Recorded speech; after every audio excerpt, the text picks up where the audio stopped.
ಬಂದವರ ಪಾದಗಳಿಗೆ ನಮಸ್ಕರಿಸುತ್ತಾ ಏನ್ ಮಲ್ಲಿಕಾರ್ಜುನ್ ಅಪ್ಪಾಜಿ ಅವರ ವಿರುದ್ಧ ಪೋಸ್ಕೋ ಕೇಸ್ ಸುಳ್ಳು ದಾಖಲೆ ಯಾವುದೇ ಆಧಾರ ಸಹಿತವಿಲ್ಲದೆ ಈ ಒಂದು ಪೋಸ್ಕೋ ಕೇಸ್ ದಾಖಲೆ ಮಾಡಿದಂತ ಅಧಿಕಾರಿಗಳು ಮತ್ತು ಆ ಒಂದು ವಿಡಿಯೋ ಅಶ್ಲೀಲವಾಗಿ ಇದೆ ಅಂತ ಹೇಳಿ ಜಾಲತಾಣಗಳದಾಗ ಅವರು ಒಂದು ಹೆಸರು ಕೆಡಿಸ್ಬೇಕಂತೇಳಿ ಕೇಸಿಂದ ಜಾಲತಾಣಗಳದಾಗ ಬಿಟ್ಟಂತ ಎಲ್ಲ ಯೂಟ್ಯೂಬರ್ಗಳಿಗೂ ಎಲ್ರಿಗೂ ಕೂಡ ಈ ಒಂದು ಅವ್ರ ಮ್ಯಾಗ ವಿರುದ್ಧವಾಗಿ ಕೇಸ್ ದಾಖಲೆ ಆಗಬೇಕು. ಈ ಒಂದು ಯಾವುದೇ ಆಧಾರ ಸಹಿತ ಇಲ್ಲದೆ ಪೊಲೀಸರು ಅದ್ರ ಮ್ಯಾಗೇನು ದಾಖಲೆ ಮಾಡಿರೋ ಪೋಸ್ಕೋ ಕೇಸ್ ಅವ್ರಿಗೆ ಕೂಡಲೇ ಅಧಿಕಾರದಿಂದ ಅಮಾನತ್ ಮಾಡ್ಬೇಕಂತೇಳಿ ಎಲ್ಲ ಚಿತ್ತಾಪುರ ತಾಲೂಕು ಕೂಲಿ ಸಮಾಜದ ವತಿಯಿಂದ ತಹಸೀಲ್ದಾರ್ ಅವರಿಗೆ ಮನವಿ ಪತ್ರ ಸಲ್ಲಿಸ್ತಾ ಇದ್ದೇವೆ.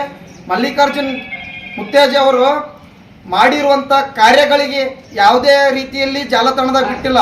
ಅದಕ್ಕೆ ಅವರು ಬೆಳೀತಾ ಇದ್ದಾರೆ ಅಂತ ಕೇಳಿ ಕೇಸಿಂದ ಅವರಿಗೆ ತುಳಿದು ನಮ್ಮ ಸಮಾಜ ಯಾವುದೇ ಗುರುಗಳು ಬೆಳಿಬಾರ್ದು ಅಂತ ಹೇಳಿ ಕೇಸಿಂದ ಅವರಿಗೆ ತುಳಿಬೇಕಂತ ಹೇಳಿ ಕೇಸಿಂದ ಷಡ್ಯಂತರದಿಂದ ಅವರ ಮಾಡಿರುವಂಥ ಒಳ್ಳೆ ಕಾರ್ಯಗಳು ಯಾವುದೂ ಲೆಕ್ಕಕ್ಕೆ ತಗೊಳ್ಳದೆ ಅವರು ಮತ್ತೆ ಅವರು ಹುಡುಗಿನ ಎತ್ಕೊಂಡು ಅವರು ಒಂದು ಮಗಳ ಥರ ಅವರ ರಿಲೇಷನ್ಶಿಪ್ದಾಗ ಅವ್ರ ತಂದೆ ತಾಯಿ ಒಂದು ಎಲ್ಲರೂ ರೂಮಿನಾಗ ಇದ್ದರೂ ಕೂಡ ಅವಳಿಗೆ ಎತ್ಕೊಂಡು ಆಟ ಆಡಿಸ್ಲಂತಾರಂತ ಎಲ್ರಿಗೂ ಗೊತ್ತದ.